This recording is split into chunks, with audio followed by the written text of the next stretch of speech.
An old woman bought a rusty safe at auction for $50. 3 days later, armed men broke into her home, demanding it back. What she found inside would expose a conspiracy that had been buried for 40 years. The safe shouldn't have been there. Not at a small-town estate sale in Millbrook, Vermont. Not tucked away in the corner of a dusty barn behind stacks of water-damaged cardboard boxes and forgotten farm equipment. But there it sat, covered in rust and decades of neglect, with a starting bid that made most people walk right past it.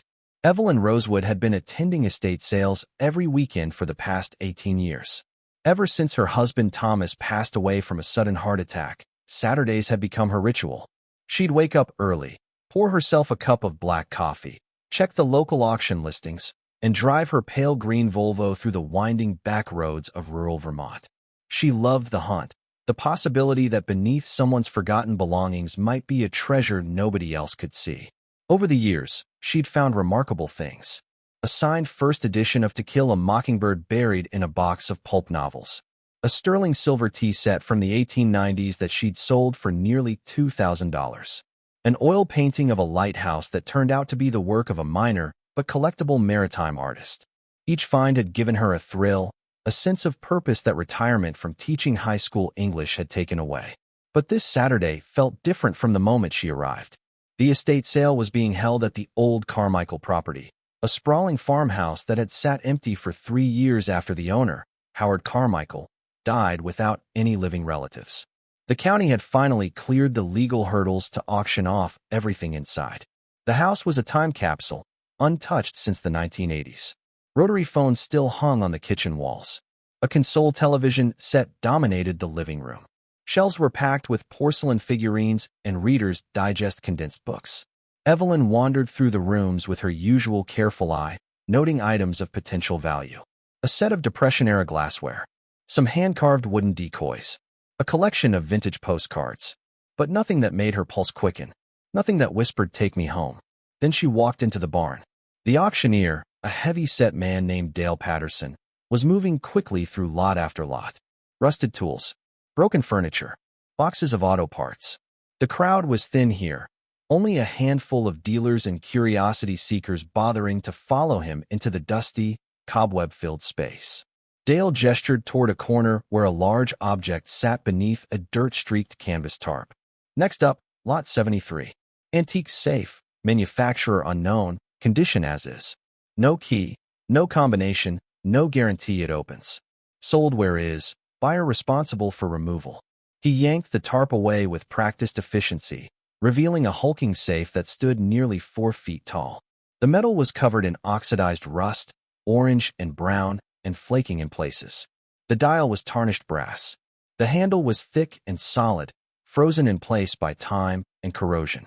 Across the front, barely visible beneath the rust, was an embossed logo, Sentinel Security, established 1952. Evelyn felt something shift in her chest. Not excitement exactly. Something deeper. Something instinctive. Dale's voice cut through her thoughts. "Let's start the bidding at $50. Do I hear 50? Silence. People glanced at the safe and turned away. Too heavy. Too old. Too much work for too little payoff. "Come on, folks," Dale said, his voice edged with impatience. $50 for a genuine antique safe. Could be full of treasure for all we know. A few people chuckled. Nobody raised a hand. Dale sighed. $25, then, just to get it out of the barn. Evelyn's hand went up before she could think about it. 25. Dale looked relieved. Sold to the lady in the yellow jacket. Pay at the front table, and you've got until closing to haul it out. As Evelyn walked back toward the farmhouse to settle her bill, she felt eyes on her. She glanced back and saw a man standing near the barn entrance, watching her. He was tall, maybe in his mid-50s, with iron-gray hair and a dark jacket despite the warm September afternoon. He didn't look like the usual estate sale crowd. Too clean. Too still. Their eyes met for just a second before he turned and walked away, disappearing around the side of the barn. Evelyn shook off the uneasy feeling and paid her $25 to the clerk, a bored teenager scrolling through her phone. Then she returned to the barn with a furniture dolly she'd borrowed from Dale's assistant and began the slow, awkward process of maneuvering the safe out to her car. It took nearly 40 minutes. The safe was astonishingly heavy, easily 150 pounds, and the dolly wheels kept catching on the uneven barn floor. By the time she wrestled it into the trunk of her Volvo, her back ached and her hands were covered in rust stains. She secured the trunk with bungee cords since it wouldn't fully close, climbed into the driver's seat, and started the engine. As she pulled out of the gravel driveway, she glanced in her rearview mirror. The man in the dark jacket was standing at the edge of the property, watching her leave. Descent into mystery, 3 to 6 o'clock. Evelyn lived alone in a modest 2-story house on Birchwood Lane, a quiet street lined with maple trees that turned brilliant red and gold every autumn. Her home was filled with the treasures she'd collected over the years: shelves of vintage books, antique lamps, framed botanical prints, a grandfather clock that chimed on the hour. It was cluttered in the way homes become when their owners live alone and answer to no one. She pulled into her driveway just as the sun began to dip below the hills. Her neighbor, Mr. Kowalski, was out watering his roses. He waved. Evelyn waved back, trying to look casual despite the enormous rust-covered safe sticking out of her trunk. "Big find today," he called. "Just an old safe," Evelyn replied. "Probably empty, but you never know." Mr. Kowalski chuckled. "Good luck with that." Evelyn waited until he went inside before she began the arduous task of getting the safe into her house. She used the dolly again, but even with wheels, it was a struggle. She had to pause 3 times just to catch her breath. Her lower back screamed in protest. Her arms trembled with effort. Finally, she managed to get it through the front door, across the hardwood entryway, and into her study, a small room lined with bookshelves where she kept her computer and her most prized finds. The safe landed with a heavy thud that shook the floorboards. Her cat, a plump orange tabby named Ginger, appeared in the doorway, took one look at the safe, and fled upstairs. Evelyn collapsed into her desk chair, breathing hard, wiping sweat from her forehead. She stared at the safe. Now that it was in her home, under the warm glow of her desk lamp, it looked even older and more mysterious than it had in the barn. The rust gave it an almost ancient quality, as if it had been pulled from a shipwreck or unearthed from a forgotten vault. She leaned forward and examined the dial.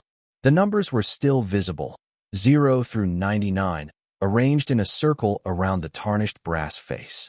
She tried turning it. It resisted at first, grinding against decades of corrosion, then slowly began to move with a metallic scraping sound. Evelyn spun the dial randomly a few times, then tried the handle. It didn't budge. Of course it didn't. She had no combination, no key, no idea what she was doing. She pulled out her phone and searched how to open an antique safe without a combination. The results were a mix of professional advice and amateur videos. Most sources recommended calling a locksmith. Some showed drilling techniques. A few suggested using a stethoscope to listen for the tumblers clicking into place, though those videos looked more like Hollywood fantasy than practical reality. Evelyn bookmarked a few local locksmiths and decided she'd call one first thing Monday morning. It was Saturday evening now, and she was too tired to do anything more. She made herself a simple dinner, turkey sandwich and tomato soup, and ate in front of the television without really watching. Her mind kept drifting back to the safe. What could be inside? Old money? Jewelry? Legal documents? Or nothing at all? Maybe it was empty. Maybe Howard Carmichael had opened it decades ago, taken out whatever was valuable, and left it to rust in his barn. But if it was empty, why did she feel this strange pull toward it? Why did her instincts tell her this was different from every other find she'd ever made? And why couldn't she shake the image of that man in the dark jacket, standing at the edge of the property, watching her drive away? The threat materializes, 6 to 8 o'clock. That night, Evelyn couldn't sleep. She lay in bed, staring at the ceiling, listening to the familiar sounds of her old house settling. The creak of floorboards, the hum of the refrigerator downstairs, the distant bark of a dog somewhere in the neighborhood. At 1:47 a.m., according to the clock on her nightstand, she gave up on sleep entirely. She pulled on her robe, went downstairs, and made herself a cup of chamomile tea. Ginger followed her, meowing for attention. Evelyn picked him up and carried him into the study. The safe sat exactly where she'd left it, silent and imposing in the dim light from the hallway. Evelyn set down her tea and knelt beside it, running her fingers over the embossed logo. Sentinel Security, established 1952. She wondered if the company still existed. Probably not. Most small manufacturers from that era had either gone out of business or been absorbed by larger corporations. She tried the dial again, this time more carefully, spinning it clockwise, then counterclockwise, listening for any sound that might indicate movement inside the mechanism. But all she heard was the grinding of rust. Ginger jumped up onto the desk and knocked over a pen holder. Evelyn glanced at him. "What do you think, Ginger? Is this a mistake? Am I wasting my time?" The cat blinked slowly and began grooming his paw, utterly indifferent to the question. Evelyn smiled and stood up. She was about to return to bed when she heard a sound outside. Faint but distinct. The sound of a car engine idling. She walked to the front window and looked out through the curtains. A dark sedan was parked across the street, engine running, headlights off. She couldn't see anyone inside through the tinted windows, but she could see the faint glow of a dashboard light. Her stomach tightened. Millbrook was a small, quiet town where people rarely locked their doors. Strangers were noticed. Strange cars parked in the middle of the night were definitely noticed.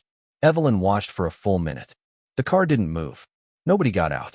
She backed away from the window, heart beginning to pound. "It's nothing," she told herself. "Someone's lost. Or waiting for someone. Or having car trouble." But her instincts screamed otherwise. She picked up her phone and called the non-emergency police line. A dispatcher answered after 2 rings. "Millbrook Police, how can I help you?" "Hi, this is Evelyn Rosewood on Birchwood Lane. There's a car parked across the street from my house with the engine running. It's been there for a few minutes and I don't recognize it. I'm probably being paranoid, but could you send someone to check it out?" "Of course, Mrs. Rosewood. I'll have an officer swing by." "Thank you." Evelyn hung up and returned to the window. The car was still there. She watched as the minutes ticked by. 5 minutes. 10. Then, blue and red lights appeared at the end of the street. A police cruiser rolled slowly down Birchwood Lane, its spotlight sweeping across yards and parked cars. The moment the spotlight touched the dark sedan, it came to life. The headlights flicked on. The car pulled away from the curb and accelerated down the street in the opposite direction, disappearing around the corner before the police car could catch up. The cruiser stopped in front of Evelyn's house. An officer got out, a young man she recognized as Officer Derek Haynes, the nephew of one of her former students. Evelyn opened the front door before he could knock. "Thank you for coming, Derek." "No problem, Mrs. Rosewood. Did you get a look at who was in that car?" "No. The windows were tinted. It just sat there with the engine running until your lights showed up, then it took off." Derek frowned. He pulled out a small notepad. "Can you describe the vehicle?" "Dark sedan. Black or maybe navy blue. I couldn't see the plates." "And you don't know anyone who drives a car like that?" "No." Derek made a few notes, then looked up. "Has anything unusual happened recently? Anyone bothering you? Any threats?" Evelyn hesitated. She thought about the safe. The man at the estate sale. But how could they possibly be connected? She'd only bought the safe this morning. Nobody except Dale Patterson and the clerk knew she'd purchased it. And the man in the dark jacket. "No," she said finally. "Nothing unusual. I'm probably just being a paranoid old woman." Derek smiled kindly. "Not at all. Better safe than sorry. I'll make a note in my report and have our patrol keep an eye on your street tonight." "Thank you, Derek." He tipped his hat and returned to his cruiser. Evelyn watched him drive away, then closed and locked her door. She stood in the quiet entryway, listening to the silence. Ginger meowed from the study. Evelyn walked back to the doorway and looked at the safe. It sat there, rusted and immovable, radiating a presence that suddenly felt heavier than metal and time. Something was wrong. She didn't know what, but she felt it in her bones. Whatever was inside that safe, someone knew she had it. And they were watching. Evelyn didn't go back to bed. She couldn't. She sat in her study with all the lights on, Ginger curled in her lap, watching the window for any sign of that dark sedan returning. Her tea had gone cold an hour ago, but she held the mug anyway, needing something to anchor her trembling hands. At 4:30 a.m., the first hint of dawn began to lighten the eastern sky. The neighborhood remained silent. No mysterious cars. No sounds except the early morning birds beginning their songs. Evelyn finally allowed herself to relax, just slightly. Maybe she had been paranoid. Maybe the car was exactly what Officer Haynes probably thought it was. Someone lost, someone waiting to pick up a shift worker, someone having a personal crisis in their vehicle. But she didn't believe it. Not really. By 6 a.m., she gave up on any pretense of normalcy. She showered, dressed in comfortable jeans and a cardigan, and made a proper breakfast, scrambled eggs, toast, and strong coffee. While she ate, she searched for locksmiths on her phone. Most wouldn't open until Monday. But she found one, Precision Lock and Safe, that advertised emergency 24/7 service. The website showed a middle-aged man with a kind face standing next to a van loaded with equipment. Marcus Webb, owner and master locksmith. 30 years experience. No safe too old, no lock too stubborn. Evelyn called the number. It rang 4 times before a groggy voice answered. Precision Lock, this is Marcus. Mr. Webb, I'm sorry to call so early on a Sunday morning. My name is Evelyn Rosewood, and I purchased an old safe yesterday. I'd like to have it opened, and I was hoping you might be available today. I know it's the weekend, and I'm willing to pay extra for the inconvenience. There was a pause, then a yawn. What kind of safe are we talking about? Antique. A Sentinel security model from around 1952. About 4 feet tall, dial combination lock. Heavily rusted. Sentinel. Haven't seen one of those in years. Marcus sounded more awake now, interested. Where are you located? Millbrook, Vermont. Birchwood Lane. I can be there by 10 a.m. My emergency rate is $200, plus whatever parts or time are needed. Could run up to $500 depending on the condition. That's fine. Thank you, Mr. Webb. Call me Marcus. See you at 10. Evelyn hung up and felt a small measure of relief. In 4 hours, she'd finally know what was inside. In 4 hours, this mystery would be solved, and she could either celebrate a valuable find or laugh at herself for getting worked up over nothing. The hours crawled by. Evelyn tried to distract herself with household chores, but her eyes kept drifting to the study where the safe sat waiting. She vacuumed. She did laundry. She reorganized her spice cabinet. Nothing helped. At 9:45 a.m., a white van pulled up in front of her house. The side was painted with the Precision Lock and Safe logo. Marcus Webb climbed out, a stocky man in his late 50s with gray hair, a neatly trimmed beard, and reading glasses hanging from a chain around his neck. Evelyn met him at the door. Mr. Webb? I'm Evelyn. Marcus, please. He shook her hand with a firm grip. Let's take a look at what you've got. She led him to the study. Marcus stopped in the doorway when he saw the safe, his eyebrows rising. Well, I'll be damned. That's a Sentinel Guardian series. These were top of the line back in the 50s. Built like tanks. You don't see them much anymore. Can you open it? Oh, I can open it. Question is how long it'll take. He knelt down and examined the dial, the handle, the door seams. He pulled out a small LED flashlight and peered closely at the mechanism. The good news is the lock mechanism looks intact despite the rust. The bad news is I'll need to manipulate it blind since you don't have the combination. Could take an hour, could take 3. Mind if I get started? Please. Marcus returned to his van and came back with a large toolbox and what looked like a stethoscope attached to a small amplifier. He set up his equipment, put on the headphones, and pressed the listening device against the safe door just above the dial. Then he began to work. Evelyn watched for the first 20 minutes, fascinated by the slow, methodical process. Marcus would turn the dial incrementally, listening, making notes on a pad, then turn it again. His face was a mask of concentration. Finally, Evelyn retreated to the kitchen to give him space. She made more coffee and tried to read a book, but the words blurred on the page.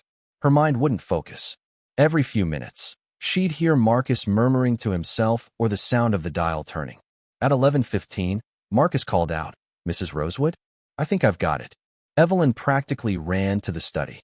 Marcus was standing now, hand on the safe's handle, a satisfied smile on his face. You found the combination? Close enough. 3 numbers, 15-67-43. Not the original combination, I'd guess, but whatever was set last. Ready to see what's inside? Evelyn's heart hammered. Yes. Marcus pulled the handle down. It resisted for a moment, then released with a solid clunk. He swung the heavy door open. The interior was dark. Marcus aimed his flashlight inside, and Evelyn leaned forward, barely breathing. The safe wasn't empty. First revelation, the discovery. Inside the safe, stacked neatly on 3 shelves, were Shelf 1, bundles of cash. Old bills, mostly 20s and 50s, bound with rubber bands that had deteriorated into brittle fragments. Evelyn couldn't estimate the amount, but there had to be thousands of dollars. Shelf 2, a leather-bound journal, its cover cracked and faded. Next to it, a manila envelope sealed with aged tape. Shelf 3, photographs. Dozens of them, black and white, some in faded color. And beneath the photographs, a small wooden box, ornately carved. Marcus let out a low whistle. Well, that's not what I expected. You hit the jackpot. But Evelyn barely heard him.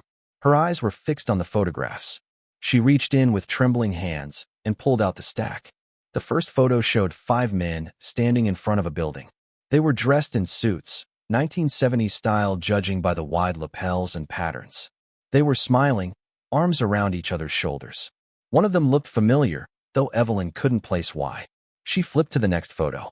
The same men, this time standing next to a large truck. The side of the truck had lettering, Carmichael Transport. Carmichael. Howard Carmichael. The man whose estate sale she'd attended yesterday. Evelyn's breath caught. She looked at Marcus. Give me a moment, please. Take your time. I'll just pack up my equipment. As Marcus busied himself with his tools, Evelyn carefully removed everything from the safe and laid it out on her desk. The money first, which she quickly counted, $11,400. A fortune for Howard Carmichael to have left sitting in his barn. Then she opened the manila envelope. Inside were documents. Legal papers, contracts, shipping manifests. She scanned them quickly, her hands shaking. The manifest showed shipments from 1978 and 1979, routes from Vermont to New York, cargo listed as industrial equipment. But tucked between the manifests was a handwritten note on yellow legal paper. The ink faded but still legible. If you're reading this, I'm either dead or they got to me. I kept these as insurance, but insurance only works if someone knows what to do with it. The shipments weren't equipment. They were weapons. Military grade, stolen from the National Guard depot in Burlington. Sold to buyers in New York and New Jersey. I was the driver. I didn't know what I was hauling until it was too late, and by then they made it clear that if I talked, my family would pay. The names in these documents are the men who ran the operation. Some of them are still powerful, still protected. This is proof. Use it. H. Carmichael, March 1982. Evelyn read the note 3 times, her mind reeling. Weapons trafficking. A National Guard theft. A conspiracy that had been buried for over 40 years.